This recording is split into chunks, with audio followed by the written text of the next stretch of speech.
Então, proatividade, olhando de uma macro, né, ela tem todas essas características. Só que daí a gente tem que ver os seus componentes em detalhes, assim, no trabalho. E aí foi assim que este estudo ele desenvolveu um modelo, em que eu tenho, né, então, a personalidade proativa, só que ele diz o seguinte: ter uma personalidade proativa é diferente do que eu ter um comportamento proativo. Eu preciso ter personalidade proativa, mas também comportamento para que eu tenha resultado. E aí os comportamentos que ele avalia é voz ativa, inovação, conhecimento político e iniciativa. Esses são os 4 comportamentos proativos que ele avalia. Eu já vou discorrer sobre cada um deles, explicar cada um deles e o resultado de cada um deles, tá? Em consequência desta, então é um modelo, né, de equações estruturais. Esse nome tu não precisa saber, isso é só uma metodologia, mas que eu tenho aqui a personalidade proativa, que tem os comportamentos proativos, que vão estar ligadas com voz ativa, inovação, conhecimento político e iniciativa de carreira, e eu vou ter as consequências de sucesso, que ele vai avaliar mediante a 3 variáveis: aumento salarial, número de promoções e satisfação na carreira. Então, será que eu ter uma personalidade proativa, um comportamento proativo, caracterizado por essas 4 coisas, vão me levar a um aumento salarial, um progresso na carreira e maior satisfação? É exatamente isso que ele vai analisar, que esse estudo analisa, e que por isso que me chamou muita atenção, já que ele nos mostra, né, como aumentar a renda. E o título é, né, Meu Conselho Sincero sobre como aumentar a renda, porque justamente eu estou trazendo reflexões também da minha vida, né, e analisando esses aspectos de um ponto de vista bem prático, de um ponto de vista bem Jéssica sendo Jéssica, sem muito milindre e com bastante verdade, que por vezes elas doem, mas são essas verdades que doem, que por vezes a gente tem que olhar no espelho e dizer assim: "Putz, não tô fazendo tudo que eu preciso fazer". Tem muito isso acontece muito, né, as pessoas às vezes me dizem assim: "Ai, mas Jéssica, não tá dando certo, porque isso, porque aquilo". Será que tu tá fazendo o que tem que fazer? Será? Será que tu não tá com teu ponto de referência no lugar errado? Será que tu não tá levando muito em consideração as frases que eu iniciei falando aqui nesse podcast, que as pessoas te dizem: "Ai, não perca teu final de semana pra uma empresa que nem tua é, pra dar dinheiro e enriquecer os outros". Antes de explicar o modelo, eu quero chamar atenção pra isso. Quando nós trabalhamos, e nós trabalhamos por uma outra pessoa, uma outra organização, entenda que, em primeira instância, você está sempre trabalhando na realidade por você, não por alguém, não por algo, mas por você. Quando eu assumi a coordenação, a minha carga horária semanal para coordenação eram 10 horas semanais, né.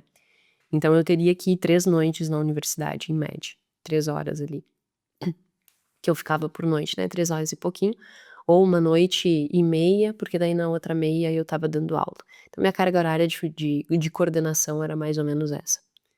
Eu fazia essa carga horária de 10 horas, que era 10 horas na semana, eu fazia isso em um dia, às vezes. Teve muitos dias que eu entrava às 8 da manhã e saía às 10 da noite da universidade, porque tinha que organizar semestre, tinha que organizar carga horária de aluno, tinha que fazer readequação de grade curricular de aluno, tinha que receber aluno de transferência, tinha que coordenar estágio, que eu também coordenava estágio, então tinha que arrumar papelada de estágio, tinha que, receber, né, as papeladas dos estágios e conferir se estava tudo assinado, se estava tudo adequado, colocar nas pastas, enfim, eu fazia absolutamente tudo. Então tinha dias que eu chegava na faculdade às 8 da manhã e saía às 10 da noite, e eu ganhava pra trabalhar 10 horas. "Ah, mas então tu estava trabalhando para além do que tu tinha sido contratado". Sim. E isso me foi tão, mas tão valioso, porque eu estava aprendendo. Olha que oportunidade! Eu não tinha experiência em coordenação. Eu nunca tinha feito um relatório de CPA, que é um relatório que a gente tem que eu também coordenava CPA. Eu fui assumindo várias coisas. Eh, eu nunca tinha feito um relatório desses. E a minha diretora, ela tinha um conhecimento técnico muito grande. Eu estava aprendendo absurdamente. Eu estava tendo a oportunidade de aprender. Eu estava crescendo como profissional. Eu nunca tinha coordenado ninguém. E ali eu estava assumindo a coordenação de 60 professores. Que eu tinha que dar o direcionamento, eu tinha que conduzir como que seria o semestre, eu que tinha que conduzir as reuniões, reunião do CPA, reunião do colegiado de curso, reunião de NDE, e fazer ata, isso e aquilo. Olha o quanto eu estava aprendendo. Aí eu vou chegar e dizer assim: "Nossa, mas eu estava trabalhando para além do meu horário". Eu estava ganhando. "Ah, mas tu não estava ganhando financeiramente para isso". Eu estava ganhando em desenvolvimento, em crescimento pessoal, em maturidade.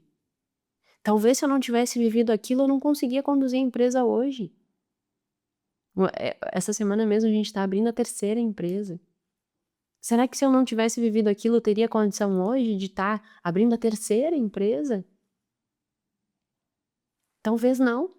Então olha que rico foi a oportunidade que eu tive de aprender, de me desenvolver, de crescer. Então vamos sair um pouquinho desse senso comum, assim: "Ah, mas eu tô trabalhando para os outros". Não, tu tá trabalhando pra ti. Quando tu entender que tu tá trabalhando pra ti, para o teu desenvolvimento, para o teu crescimento, tu sai dessa ladainha e tu faz coisas e aquilo te encanta. E aí tu cresce numa velocidade muito maior do que a média cresce. Porque em 1 ano eu me tornei coordenadora, sem ter experiência nenhuma. Eu vejo aqui na empresa, né, se a gente vai contratar, sei lá, um estagiário, em 1 ano, 1 ano e meio, 2, a pessoa sai de estagiário pra tá tendo um baita salário. E isso é fácil de acontecer. Só que tu não pode levar em consideração essas falas que tem por aí. "Ah, não trabalha mais do que teu horário. Ah, tu tá trabalhando pra deixar o outro rico". Essa mentalidade não vai te levar a lugar nenhum. Que riqueza de oportunidade eu tive lá atrás. Eu sou muito grata. E eu só consegui absorver e aprender tudo que eu aprendi, né, e amadurecer, porque eu fiz mais do que estava no meu script de ser feito. Porque se eu fizesse exatamente o que estava no meu script, eu não tinha aproveitado nem a metade daquela oportunidade. Então para de ser mesquinho. As pessoas dizem, né: "Ah, eu sou porque aquele lá é mesquinho, não quer gastar com isso, não quer gastar com" e tu é mesquinho com as oportunidades que até aparecem na tua vida. Tu tem baita oportunidade pra crescer e se desenvolver e fica sendo mesquinho, querendo economizar entrega. Se eu quisesse economizar entrega, tu acha mesmo que eu estaria fazendo esse podcast? Olha o que que tem da riqueza dentro desse podcast. Podia ser cobrado isso aqui, e eu não cobro nada. Se eu fosse pela mesma cabeça da maioria, eu jamais entregaria esse tipo de conteúdo aqui de graça. E eu já escutei várias pessoas me dizerem assim: "Jéssica, isso é um absurdo, tu dá um curso toda semana de graça". Dou, com o maior prazer. Quanto mais a gente faz isso, mais a gente cresce. Fechei o paralelo filosófico, mas é que às vezes a gente tem que dar um choque de realidade, né, e refletir sobre a vida. Sair, assim, pegar esses ensinamentos que a ciência nos traz e realmente ter a capacidade de aplicar isso na vida. E tu vai ver que essa reflexão que eu fiz tem tudo a ver com esse resultado do artigo.